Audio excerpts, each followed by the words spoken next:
Hello students, આપણે unit 4 યામ ભૂમિતિ જોતા હતા. બરાબર. હવે જે ટોપિક આવે છે એ લાઇનની અંદર મોસ્ટ ઇમ્પોર્ટન્ટ ટોપિક, બે ટોપિક છે, એમાંનો એક ટોપિક છે necessary and sufficient condition for parallel lines and perpendicular lines, એટલે કે લંબ અને સમાંતર લાઇનની કન્ડિશન્સ બધી. તો આ ટોપિકમાંથી 4 માર્ક્સના એક્ઝામ્પલ પૂછાય છે જીટીયુની એક્ઝામમાં. તો ખૂબ ખૂબ ખૂબ ઇમ્પોર્ટન્ટ છે, કરવાનું કાંઈ નથી, એકદમ ઇઝી એક્ઝામ્પલ છે ને એકદમ નાના નાના એક્ઝામ્પલ છે. એકવાર આવડી જશે તો આ ટોપિકના કોઈ પણ એક્ઝામ્પલ એક્ઝામમાં છૂટશે નહીં તમારા. ઓકે, તો આ મોસ્ટ આઈએમપી ટોપિક છે, તો ચોક્કસ જોજો. તો આપણે વિડીયો ચાલુ કરીએ. Linear equation in R2. તો હવે આ ટોપિકમાં એક ઇક્વેશન છે જે યાદ રાખવાનું છે, the equation of ax plus by plus c is equals to 0. આ જે ઇક્વેશન છે એ તમારે યાદ રાખવાનું છે, ax plus by plus c is equals to 0. જે અહીંયા a b અને c ની જગ્યાએ કોઈ નંબર આપેલા હશે તમને, તો આ ઇક્વેશન લિનિયર ઇક્વેશન કહેવાશે. ABC belongs to R and a square plus b square is not equals to 0. Then it is called linear equation. એટલે મેઇન ઇક્વેશન તમારે આ યાદ રાખવાનું છે. આ ઇક્વેશન યાદ રાખશો તેના પરથી આવે છે તો લિનિયર ઇક્વેશન પછી આપણે બીજો ટોપિક છે સ્લોપ ઓફ અ લાઇન. બે ટોપિક છે. If a x1 y1 and b x2 y2, એટલે કે તમને બે પોઈન્ટ આપેલા હોય તો સ્લોપ આપણે ફાઇન્ડ કરવાનો છે લાઇનનો, પણ એમાં ડાયરેક્ટલી પોઈન્ટ આપેલા હોય એના માટેનું ઇક્વેશન શું આવશે, અને તમને ડાયરેક્ટલી લાઇન આપેલી હોય એના માટેનું ઇક્વેશન શું આવશે. બરાબર. તો જ્યારે તમને બે પોઈન્ટ આપ્યા હોય તો slope m is equals to y2 minus y1 upon x2 minus x1. Okay, હવે જ્યારે તમને લાઈન આપેલી હોય ax plus by plus c is equals to 0, તો આના પરથી a b c તમને મળી જાય, તો m is equals to minus a upon b. આ એનો સ્લોપ થશે. પણ આ ક્યારે પોસિબલ થશે? જ્યારે b 0 ના હોય ત્યારે. 0 હોય તો અનડિફાઇન્ડ થઈ જાય. બરાબર. એટલે માઇનસ એ અપોન બી, જ્યારે લાઈન આપી હોય તો આ એનો સ્લોપ થશે, અને જ્યારે પોઈન્ટ આપ્યા હોય ત્યારે આ એનો સ્લોપ થશે. Got it? હવે આના પરથી મોસ્ટ ઇમ્પોર્ટન્ટ ટોપિક તે આવશે આગળ. પહેલાં આના આપણે બે એક્ઝામ્પલ જોઈ લઈએ. ઓકે, પછી હું આખું ફરીથી તમને યાદ કેવી રીતે રાખવું તે પણ બતાવી દઈશ કે આટલું આટલું યાદ રાખવાનું છે. ઓકે, તો એક્ઝામ્પલ જોઈએ આના. તો અહીંયા આગળ એક્ઝામ્પલ છે, find the slope of the line passing through. હવે અહીંયા બે પોઈન્ટ આપેલા છે. ઓકે, તો આપણે આન્સર લખીએ. પહેલા તો પોઈન્ટ લઈ લઈએ. a x1 y1 8 5 and b x2 y2 1 minus 2. બરાબર. તો સ્લોપ શું થશે એનો? Slope m is equals to, હવે બે પોઈન્ટ આપેલા છે તો એનો સ્લોપ શું થશે?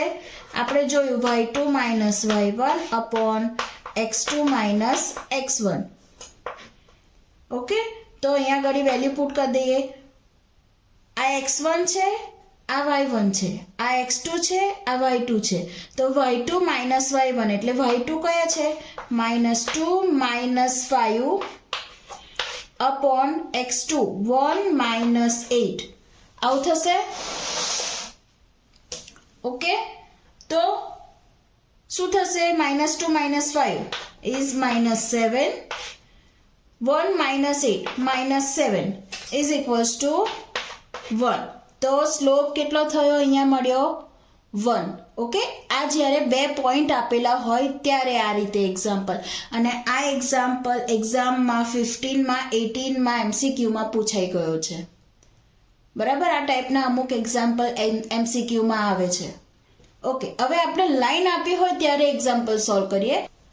Next example, find the slope of the line to x minus 3y plus 5 is equals to 0. બરાબર. હવે અહીંયા આગળ આપણને લાઈન આપી છે, તો હવે આપણી જોડે લિનિયર ઇક્વેશન કયું છે?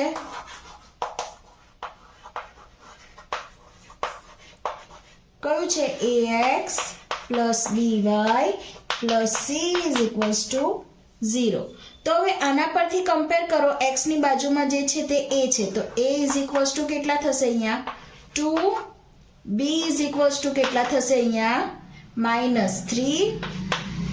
અને c is equals to કેટલા થશે અહીંયા? 5. બરાબર. પણ c ની અહીંયા જરૂર પડશે નહીં આપણને. ઓકે, તો આપણને શું જોઈએ છે? સ્લોપ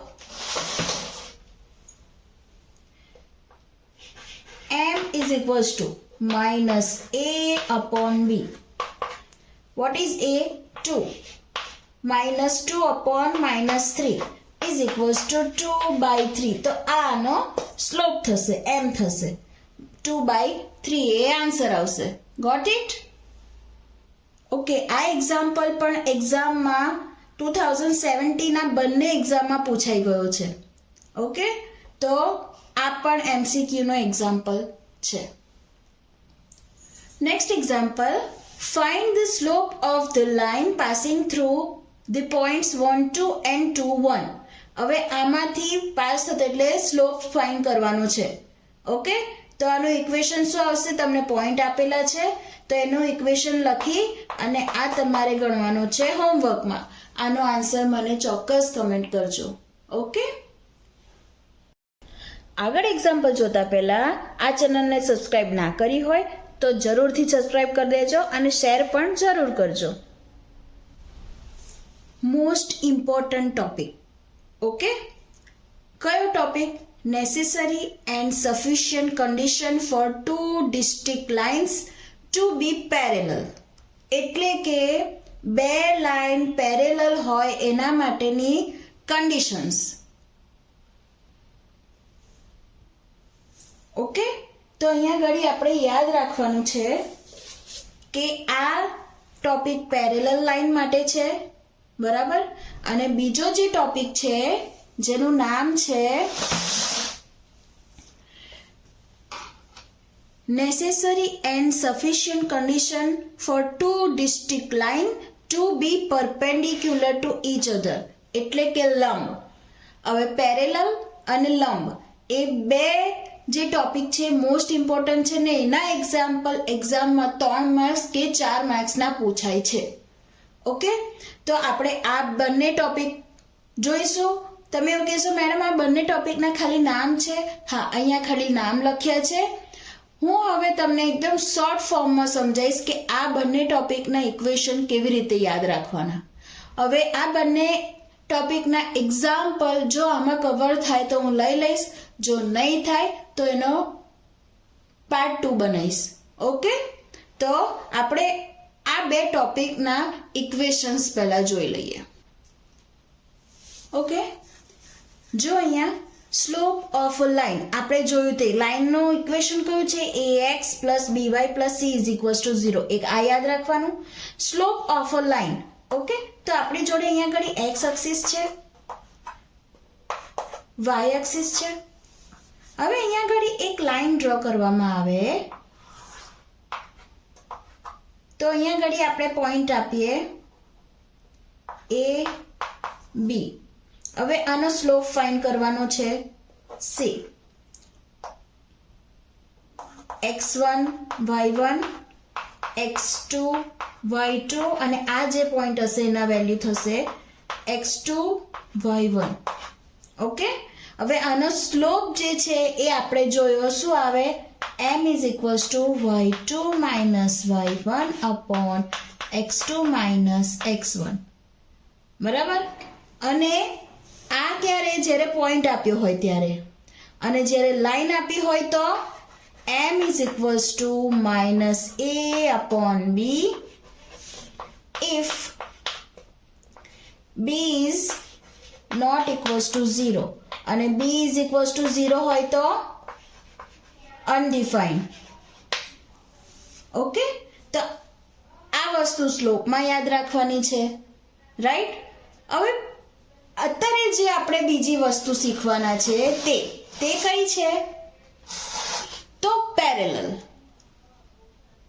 પેરેલલ એટલે કે આ તમને આપી છે એક્સ એક્સિસ અને વાય એક્સિસ. ઓકે, તો બે લાઈન જ્યારે પેરેલલ હોય ત્યારે એના માટે શું ઇક્વેશન છે? જ્યારે બે લાઈન પેરેલલ છે, અથવા તો પેરેલલ આવી રીતે હોય, અથવા તો ગમે તે રીતે હોઈ શકે, આવી જ રીતે હોય એવું જરૂરી નથી, તો બીજી આવી રીતે હોય, કાં તો આવી રીતે હોય, બરાબર, કાં તો આવી રીતે હોય, રાઈટ. એટલે કોઈ બી કન્ડિશન હોય, આ એક્સ એક્સિસ, આ Y axis, line L1 L2 L1 L2 લાઈનનું નેમ, જેટલી લાઈન આપી હોય તમારે નામ L1 L2 L3 એવી રીતે આપી દેવાનું. જ્યારે બે લાઈન પેરેલલ હોય ત્યારે એમના જે ખૂણા હોય એ કેવા હોય? એ પણ સરખા હોય, રાઈટ. તો શું આવશે? L1 = L2, તો એના ખૂણા કેવા થશે? θ1 = θ2, બરાબર. તો એનો સ્લોપ પણ કેવો થશે? M1 = M2 થશે આવો, બરાબર. એવી જ રીતે આમાં બી એવું થશે. L1 = L2, θ1 = θ2 અને M1 = M2. ક્યારે? જ્યારે પેરેલલ હોય ત્યારે M1 = M2 થાય, એટલે બંનેના સ્લોપ સરખા થાય. ઓકે, હવે બીજું છે પરપેન્ડિક્યુલર. તો પરપેન્ડિક્યુલર માટે શું થશે? તો એના માટે આપણે જોઈએ કે બે લાઈન એકબીજાને પરપેન્ડિક્યુલર હોય. ઓકે, તો જોઈએ એક લાઈન આમ જતી હોય. હવે એને પરપેન્ડિક્યુલર લાઈન ડ્રો કરવી હોય તો આમ કરાય, બરાબર. તો આ બે લાઈન પરપેન્ડિક્યુલર છે એકબીજાને, તો શું થશે? નામ આપી દો L1 L2. તો જ્યારે બે લાઈન પરપેન્ડિક્યુલર હોય તો તમારે એક ઇક્વેશન યાદ રાખવાનું, M1 એટલે કે સ્લોપ, M2 M1 એટલે કે L1 નો સ્લોપ, M2 એટલે L2 નો સ્લોપ -1 થાય. તો તમારે ઇક્વેશન કયું યાદ રાખવાનું છે? પરપેન્ડિક્યુલર એટલે કે એકબીજાને લંબ હોય. એક્ઝામ્પલમાં પરપેન્ડિક્યુલર લંબ શબ્દ વાપર્યો હોય M1.M2 = -1. જ્યારે પેરેલલ શબ્દ વાપર્યો હોય, બરાબર, તો M1 = M2.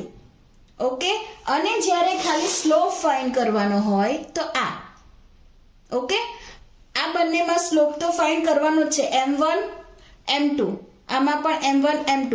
તો સ્લોપ તો લાઈન આપી હોય તો એ રીતે અને પોઈન્ટ્સ આપ્યા હોય તો એ રીતે ફાઇન્ડ કરવાનો છે.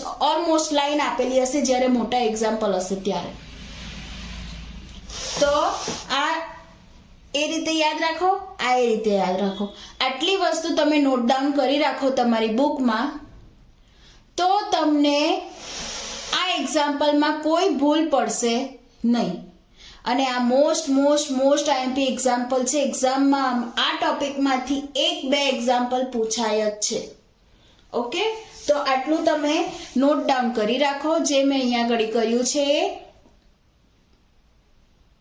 તો તમને આ એક્ઝામ્પલમાં કોઈ ડિફિકલ્ટી આવશે નહીં.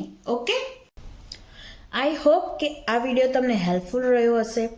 આવા બીજા વિડીયો જોવા માટે મારી ચેનલને સબસ્ક્રાઈબ જરૂર કરજો અને તમારા ફ્રેન્ડ્સ જોડે શેર કરવાનું ભૂલતા નહીં.